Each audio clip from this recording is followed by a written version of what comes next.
날마다 우리와 동행하시는 하나님의 놀라운 은혜와 사랑이 여러분들의 삶과 가정 가운데 충만하게 부어지기를 간절히 축복합니다. 여러분들은 어떤 결말에 맺는 영화를 좋아하십니까?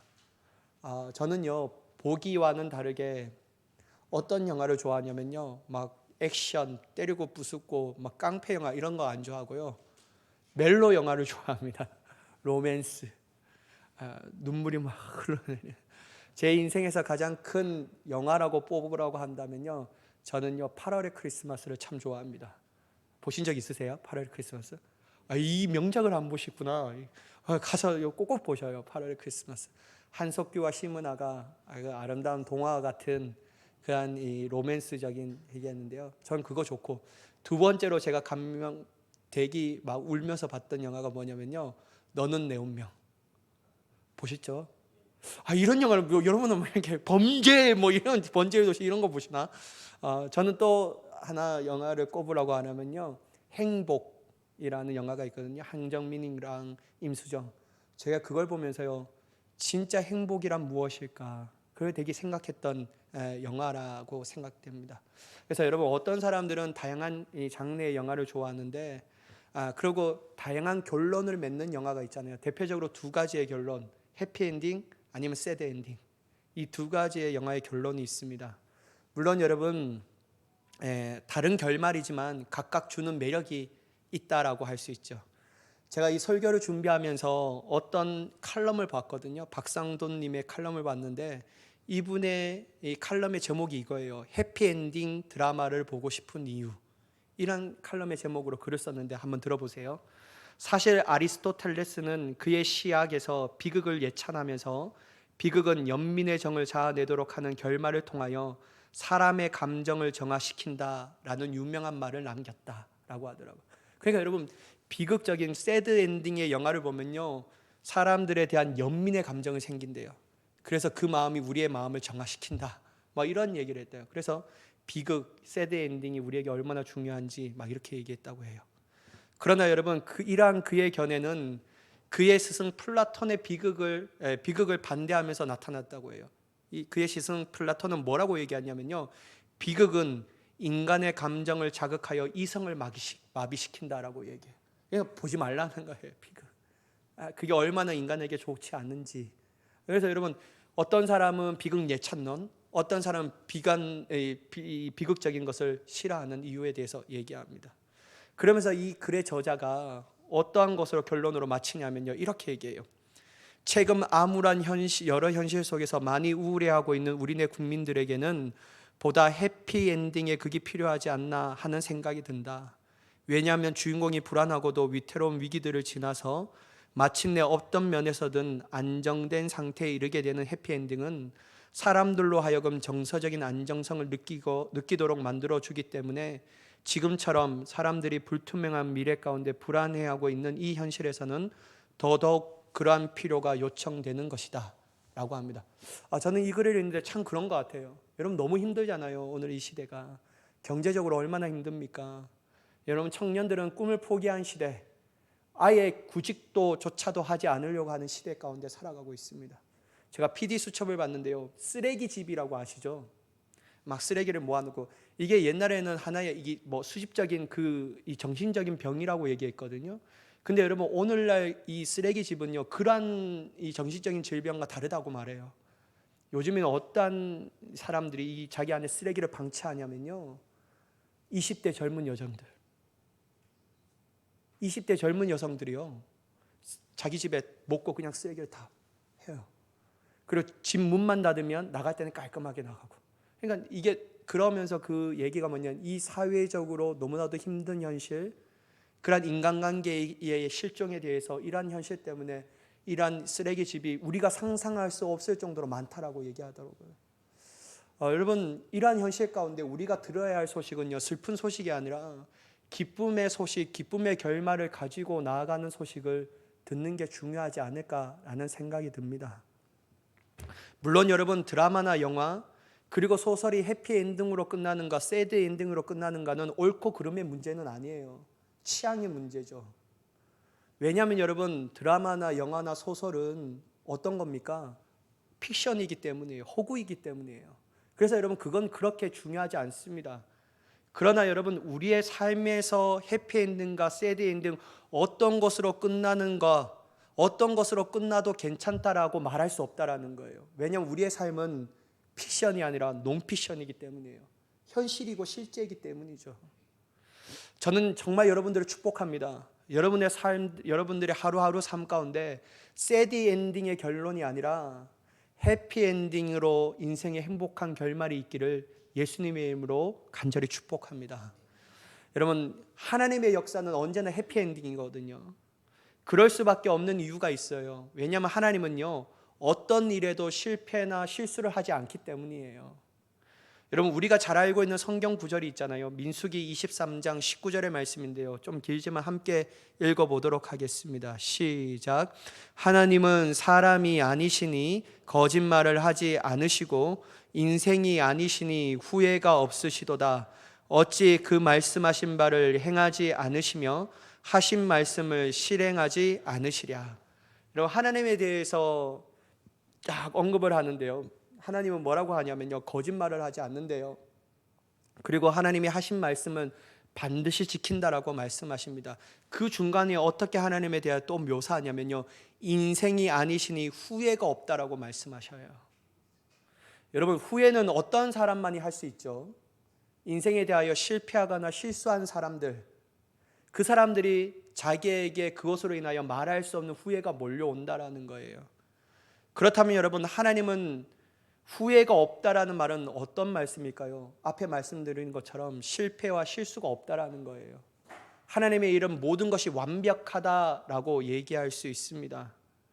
그러나 여러분, 이 하나님의 해피엔딩을 복을 받을 수 있는 사람들은요, 세상에 있는 사람들이 아니에요. 하나님을 대적하는 사람들이 해피엔딩의 결론을 받는 게 아닙니다. 하나님의 행하시는 해피엔딩의 복은요, 하나님의 사랑하는 자녀들에게만 주어지는 겁니다. 그게 결론이에요.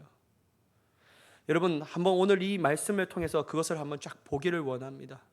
여러분, 나오미의 삶과 그의 며느리인 룻의 삶을 보면요, 처음부터 일어나는 일들이 해피엔딩일까요? 그렇지 않았죠. 여러분, 얼마나 비극적인 삶입니까? 또한 여러분, 이러한 자신들에게 이러한 일들을 당할 때 그 길이 해피엔딩으로 가는 과정이라고 나오미와 룻이 생각했을까요? 아니죠. 남편 죽은 것이 뭘 행복으로 가는 가정의 길이라고 얘기합니까? 두 아들이 죽었는데 어떻게 그게 해피엔딩이라고 얘기할 수가 있겠어요? 그럴 수 없죠.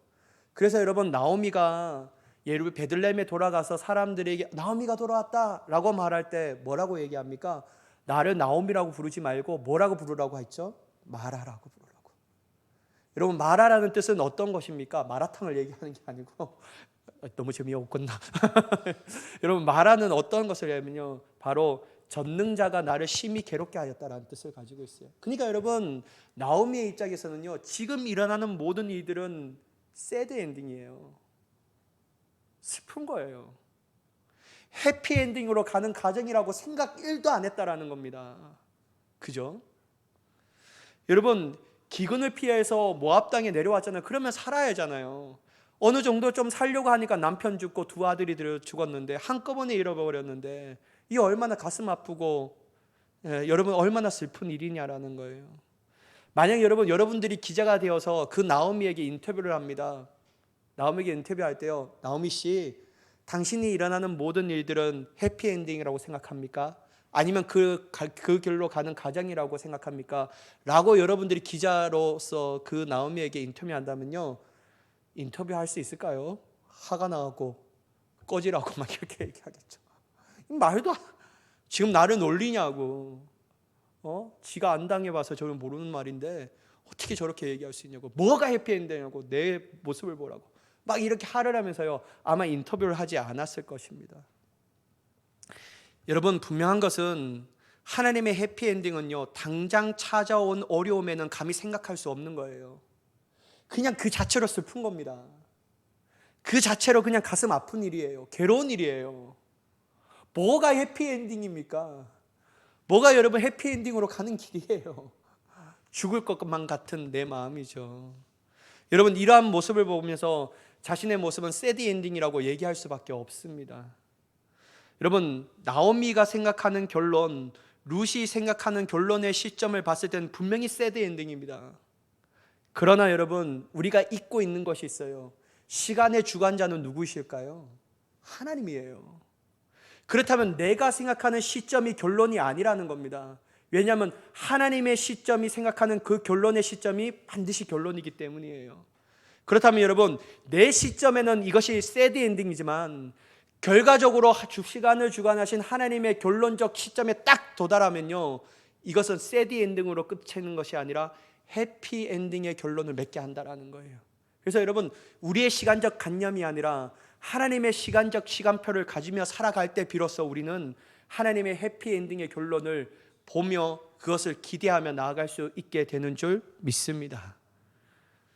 오늘 본문의 말씀을 보면요, 결과적으로 나오미와 룻은 어떻게 되었을까요? 새드 엔딩으로 인생을 마칩니까? 아니에요. 그들의 삶은 결국 하나님의 일하심을 통하여 해피 엔딩으로 인생을 결론을 마칩니다. 물론 나오미뿐만 아니라 룻뿐만 아니라 보아스도 마찬가지였죠. 그렇다면 여러분, 질문이 있습니다. 해피엔딩, 인생의 해피엔딩, 하나님의 주시는 일하심을 통하여 해피엔딩을 경험하기 위해서는요, 우리에게는 어떤 자세가 필요할까요? 하나님의 교회 다니니까 하나님이 어떻게든지 아무렇게 살아도 나의 인생에 해피엔딩을 주시겠지. 그렇게 될까요? 아니죠. 하나님은 절대로 그렇게 하지 않습니다. 성경을 보면요, 그렇게 하지 않으셨어요. 다 하나님이 다 하시기 때문에 우리가 가만히 있으면 어차피 해피엔딩으로 우리 인생을 결론 지을 거야, 그런 건 없습니다. 먼저 여러분, 보아스를 통해서 우리가 그걸 함께 보기를 원합니다. 보아스는요, 룻과 결혼하여 다윗의 아버지인 이새를 낳게 되었고, 또한 다윗의 할아버지가 되고, 나중에 되면요, 예수님의 족보 가운데 하나에 드는 귀한 복을 받는 인생이 되게 되는 거예요. 그렇다면 보아스는 어떻게 해서 이 해피엔딩의 인생을 살 수 있었을까? 그걸 한번 보자라는 거예요. 지난주 말씀처럼 보아스는 기업 물을 자의 책임을 감당하기 앞서 자기보다 더 가까운 기업 물을 자가 있다는 것을 정직하게 얘기하잖아요. 그는 자기의 힘으로 다 할 수 있었습니다. 하지만 인생의 방법으로 하지 않고 오직 하나님의 방법으로 하기를 원하였습니다. 따라서 여러분, 보아스는 지금 당장 기업 물을 자를 빨리 찾는 게 중요했습니다. 근데 여러분, 쫙 가요. 때마침 기업 물을 자가 쫙 앞을 지나가요. 그러니까 그를 불러 세워요. 그리고 성읍 장로 10명을 청하여서요, 보아스와 기업 물을 자에 대한 이야기에 대하여 증인으로 삼게 합니다. 그러면서 3절과 4절에 이렇게 얘기해요. 한번 보실까요? 보아스가 그 기업 물을 자에게 이르되, 모압 지방에서 돌아온 나오미가 우리 형제 엘리멜렉의 소유주를 팔려 함으로 내가 여기 앉은 이들과 내 백성의 장로들 앞에서 그것을 사라고 내게 말하여 알게 하려 하였노라. 만일 내가 물으려면 물으려니와 만일 내가 물으지 아니하려거든 내게 고하여 알게 하라. 내 다음은 나요 그 외에 물을 자가 없느니라 하니 그가 이르되 내가 물으리라 하는지라. 여러분, 이 보아스가 기업 물을 자를 만나잖아요. 그러면서 얘기하는 거예요. 뭐냐면 기업 물을 자가 너가 이 기업을 물으라라고 얘기해요. 이 말을 들었던 기업 물을 자가 어떻게 했냐면 좋다라는 거예요. 내가 기업을 물으겠다라는 거예요. 왜 기업을 물으겠다라고 말합니까? 왜냐하면 엘리멜렉의 소유지에 대한 권리를 나오미에게 사면요, 나오미만 죽으면 대대손손 그 땅은 누구의 땅이 됩니까? 자신의 땅이 되는 거예요. 그러니까 그 땅을 내가 합법적으로 내 땅을 살 수 있는 좋은 투자가 되기 때문에 자기가 사겠다라고 얘기하는 거예요. 왜냐하면 나오미는 이미 자식을 낳을 수 없다라고 얘기하잖아요. 그래서 여러분, 그것은 아주 좋은 투자의 방법이었습니다. 그러니 그는 흔쾌히 기업을 물으겠다라고 얘기해요. 그러나 보아스의 다음과 같은 말의 태도로 다음과 같은 말에 그의 태도는 확 달라져요. 본문 5절의 말씀인데요, 한번 보실까요? 보아스가 이르되 내가 나오미 손에서 그 밭을 사는 날에 곧 죽은 자의 아내 모압 여인 룻에게서 사서 그 죽은 자의 기업을 그의 이름으로 세워야 할지니라 하니. 여러분, 보아스가 어떤 얘기를 하냐면요, 그걸 끝난 게 아니야. 잘 들어봐봐. 나오미의 땅과 함께 그의 집의 어린 가부 룻과 결혼해야 돼. 그리고 이 가부를 통해 자식을 낳아줘야 하고, 그 자식으로 엘리멜렉의 가문을 이어가도록 할 뿐만 아니라 네가 값주고 산 땅을, 모든 땅을 그들에게 상속해야 돼라고 조건을 제시합니다. 이게 여러분 기업 물는 것이거든요. 여러분, 이 말을 듣기 전에 기분 좋게 내가 기업 물으겠다라고 얘기했던 이 사람이 이 말을 듣고 난 후에 그의 태도를 확 바꾸옵니다. 어떻게 해요? 안 하겠다라는 거예요. 나 안 해. 너가 해라. 그냥 너가 해. 여러분, 그러면 왜 이 사람은 안 하겠다라고 말할까? 6절의 말씀 한번 보실까요? 그 기업 물을 자가 이르되 나는 내 기업에 손해가 있을까 하여 나를 위하여 물으지 못하노니 내가 물을 것은 내가 물으라. 나는 물으지 못하겠노라 하는지라. 왜 안 한다고 합니까? 손해가 되니까. 아니, 나오미만 있는 게 아니었어? 룻에게 내가 장가를 들어서 내가 그의 아들을 낳아줘야 되고 그 아들에게 엘리멜렉의 가문을 이어가게 하며 내가 나오미에게 산 그 땅을 그들에게 다시 줘야 돼? 그러면 난 안 해. 왜냐하면 내가 손해보는 내가 그걸 왜 해? 네가 해 그냥. 이렇게 하는 거예요. 사랑하는 여러분, 기업 물으는 것은 원래 자신이 손해를 보는 겁니다. 그게 이 법의 정신이에요. 왜냐하면 자신보다 약하고 상한 친족을 돕기 위한 하나의 법이기 때문이에요. 그러니 당연히 손해를 감수하는 것은 당연한 거 아닙니까? 이것을 통해서 이익을 보려고 하는 자체가 잘못된 것이죠. 그러나 기업 물을 자는 이러한 법의 취지를 생각하지 않고 오로지 인간적인 이익과 손해를 계산하면서 하겠다고 하지 않겠다라는 그 판단의 기준으로 삼습니다. 그리고 무조건 자신이에요. 나오미가 중요한 게 아니에요. 룻이 중요한 게 아니에요. 내 기업에 손해가 있고 나를 위하여 나는 못하겠다라고 얘기하잖아요. 그러면 여러분, 반면에 보아스는 왜 끝까지 하는 것일까요? 손해가 분명한데 왜 보아스는 이렇게 끝까지 하는 걸까요? 왜냐하면 여러분, 그는 인간적인 이익과 손해를 계산하면서 판단한 사람이 아니었어요. 그는 이기적인 사람이 아니었어요. 오로지 하나님을 경외하는 사람으로 하나님의 말씀대로 살기를 원했던 사람이었어요. 그게 여러분, 그 앞에 보아스가 룻에게 얘기했던 것, 사람들에게 얘기했던 말의 언어의 행태를 보면 알 수 있다는 것이죠. 늘 하나님이 중심이었다는 거예요. 그러니 여러분, 손해가 받는 것, 이게 중요한 게 아니에요.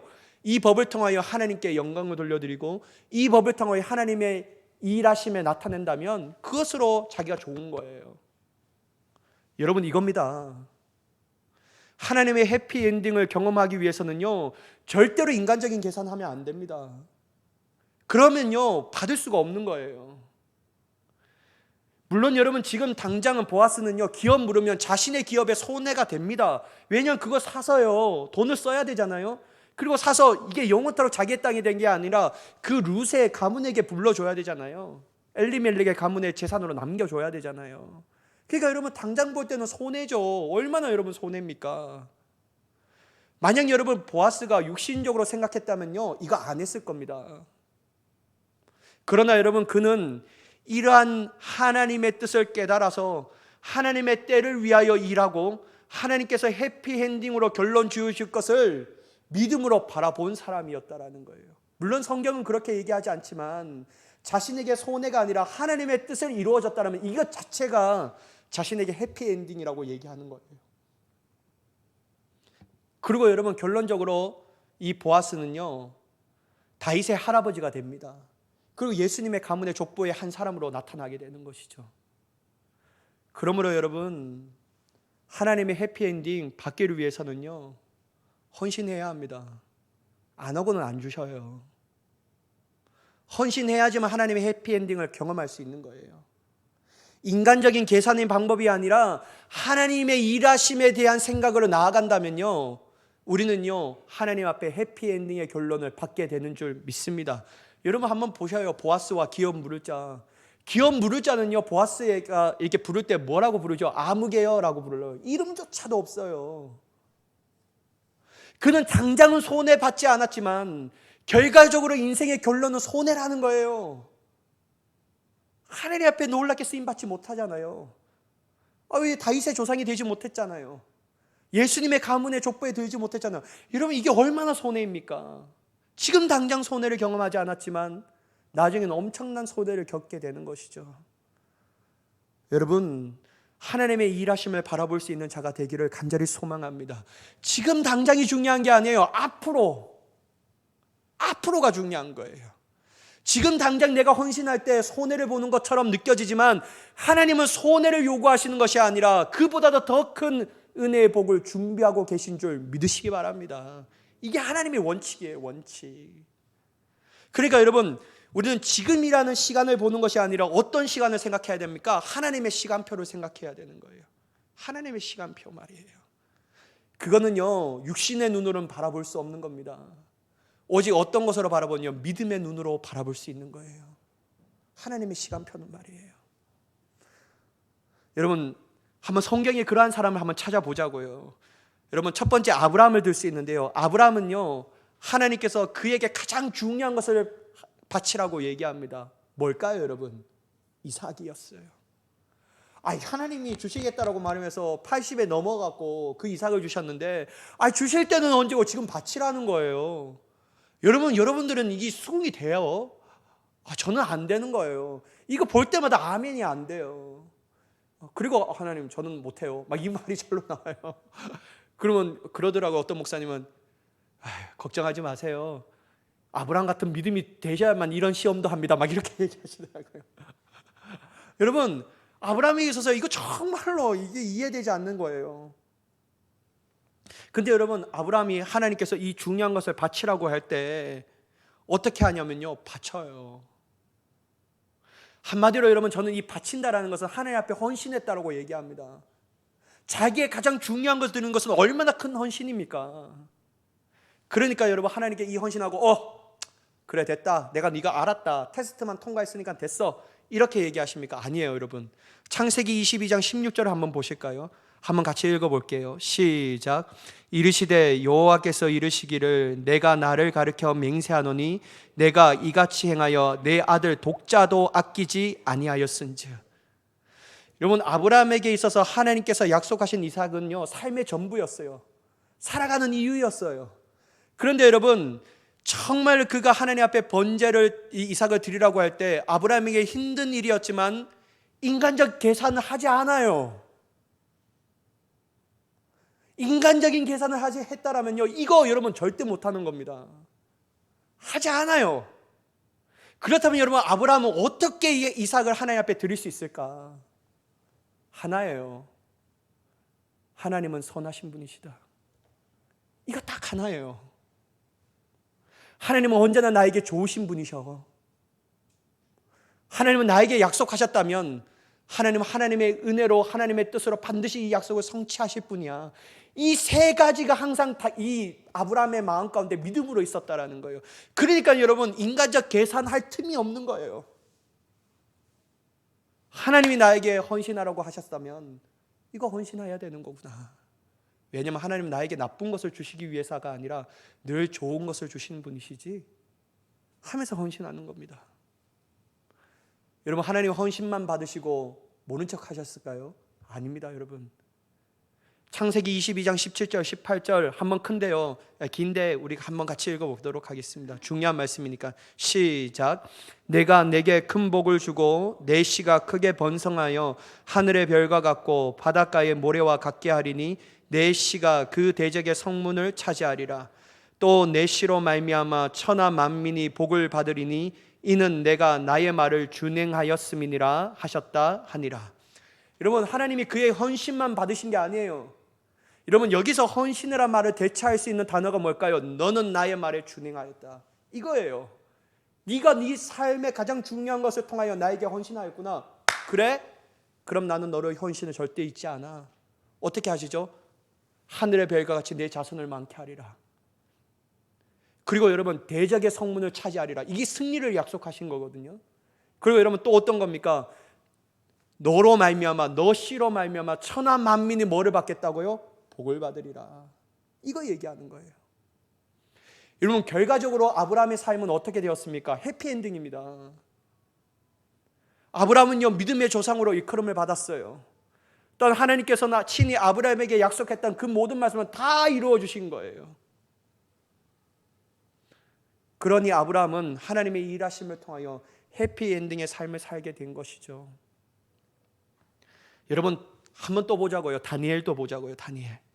여러분 다니엘은 똑똑한 사람이었어요. 남유다 사람이었지만 이 나라가 멸망되니까요, 그가 어디로 끌려가냐면요, 바벨론 포로로 끌려갑니다. 근데 여러분 바벨론의 정책 중에 뭐 어떤 거냐면 유능한 사람은 자기 나라로 적극적으로 사용하는 거예요. 그러니까 이 다니엘이 너무 똑똑하니까 왕이 사용하는데, 특별히 왕의 꿈을 해석하는 것을 통해서 왕으로부터 총애와 신뢰를 받게 됩니다. 그래서 여러분 왕이요 3명의 총리 중에 한 사람으로 이 다니엘을 세워줘요. 그러니 여러분 얼마나 주위 사람들이 시기 질투를 받겠냐라는 거예요. 야, 저기 포로인데 우리보다 더 높아지네.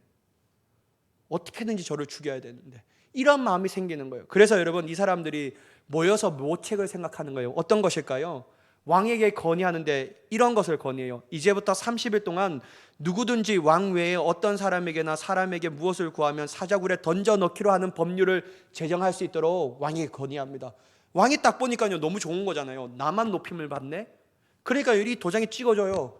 그리고 여러분 이 법률을 반포합니다. 근데 여러분 이게 여러분 다니엘에게 줬던 함정이었어요. 왜냐하면요 이 사람들은 알았어요. 다니엘이요 하루에 3번씩 예루살렘을 향하여 창문을 열고 기도한다라는 사실을 아는 거예요. 이거 다니엘을 얽어매기 위한 하나의 방법이었다라는 거예요. 여러분이라면 어떻게 하시겠어요? 여러분 우리 솔직하게 한번 얘기해 봅시다. 여러분들이 총리라고 지금 누리고 있는 권세와 영광이 있는데 여러분 어떻게 하겠냐라는 거예요. 아무도 대답하시네요. 저는 잘 못할 것 같아요 이거. 여러분 어떻게 하시겠냐라는 거예요. 그래요. 아예 모른 척하고 안 하겠다, 첫 번째. 두 번째는 뭐냐면 그래도 해야 되긴 해야 되는데 하나의 방법을 하자. 어떻게 해요? 창문 닫고 기도하면 어떻게 알겠어? 막 이렇게 얘기하는 거예요. 저만 이렇게 생각하나? 근데 저는 이런 생각, 창문 닫고 기도하면 안 되나? 막 이런 생각이에요. 근데 여러분 다니엘은 어떻게 하냐면요 인간적 계산으로 방법을 하지 않습니다. 그리고 여러분 적당한 타협 방법도 아니었어요. 오로지 하나님의 거룩한 백성으로 자신의 삶을 헌신합니다. 어떻게 해요? 다니엘서 6장 10절의 말씀을 보실까요? 다니엘이 이 조서에 왕의 도장 찍힌 것을 알고도 알았어요. 그죠? 분명히 알았습니다. 자기 집으로 돌아갑니다. 그리고 윗방에 올라가요. 어떻게 하죠? 예루살렘을 향한 문을 확 엽니다. 그리고 전에 하던 대로 하루에 3번씩 무릎을 꿇고 기도하며 그의 하나님께 감사하였더라. 이거 인간적 계산적인 방법을 하면 여러분 할 수가 있겠냐라는 거. 다 포기해야 되는데 자기가 가진 직분을 포기하는 것뿐만 아니라 자기의 생명조차도 포기해야 되는 겁니다. 그럼 여러분 기도할 수는 있겠죠. 쫙 놀고 하나님 나 죽게 됐는데 어떻게 하죠? 나 좀 살려주세요. 이렇게 슬픔과 낙심으로 기도한 게 아니었어요. 어떻게 기도합니까? 감사로 하나님 앞에 기도하는 겁니다. 사랑하는 여러분, 이러한 삶으로 헌신할 때 다니엘은 어떠한 인생을 결론 지어질까요? 첫 번째 반응은요 기쁜 게 아니었어요. 그 말대로 여러분 왕이요 다니엘을 사자굴에 던져 넣습니다. 왜? 그렇게 하지 않을 수가 없거든요. 이미 반포된 법률이기 때문에 아무리 왕이라도 돌릴 수가 없는 거예요. 그러니까 여러분 던져 넣어요. 근데 왕도요 다니엘을 진짜 좋아했거든요. 그러니까 다니엘아 어떻게 되었니? 살아있냐? 라고 말할 때 다니엘이 쫙 살아있는 목소리로 얘기합니다. 나오니까요 몸에 조금 더 상태함이 없어요. 아주 완벽한 모습으로 걸어 나옵니다. 여러분 인간적으로 생각하면요 사자굴에 던져 넣을 때 이 다니엘은요 새드 엔딩이었어요. 보는 사람들은 다 죽었다고 하는 새드 엔딩이었다라는 거예요. 그러나 여러분 앞에 제가 말씀했던 거 기억하십니까? 인간이 생각하는 시점의 결론이 아니에요. 하나님의 시간을 주관하신 하나님의 결론이 바로 그 끝날의 시점이라는 거예요. 하나님의 시점은요 구원이었다라는 거예요. 딱 나옵니다. 아무 상함도 없이 딱 나와요. 그러니까요 이것을 보던 느부갓네살 왕이 어떻게 합니까? 하나님을 찬양해요. 야 진짜 너희 하나님이 대단하시는구나. 그리고 여러분 다니엘의 인생의 결론이 어떻게 됐을까요? 6장 28절에 보시면 이와 같이 있습니다. 이 다니엘이 다리오 왕의 시대와 바사 사람 고레스 왕의 시대에 형통하였더라. 하나님은요 그의 삶을 형통하게 하신 거예요. 다니엘은요, 하나님의 일하심을 통하여 해피엔딩을 맛보게 된 삶이었습니다. 그러니 여러분, 헌신하지 않고는 안 됩니다. 시간을 하나님 앞에 드리십시오. 여러분의 삶을 하나님 앞에 헌신하십시오. 여러분의 물질도 아깝지 말고 하나님 앞에 드리십시오. 그러면요, 하나님께서 반드시 헌신한 된 그 은혜와 믿음을 통해서 하나님께 여러분들에게 말할령 없는 은혜를 부어주실 줄 믿습니다. 인간적이 아깝다라는 그 시간부터는 하나님의 해피엔딩으로부터 점차 멀어지는 거예요.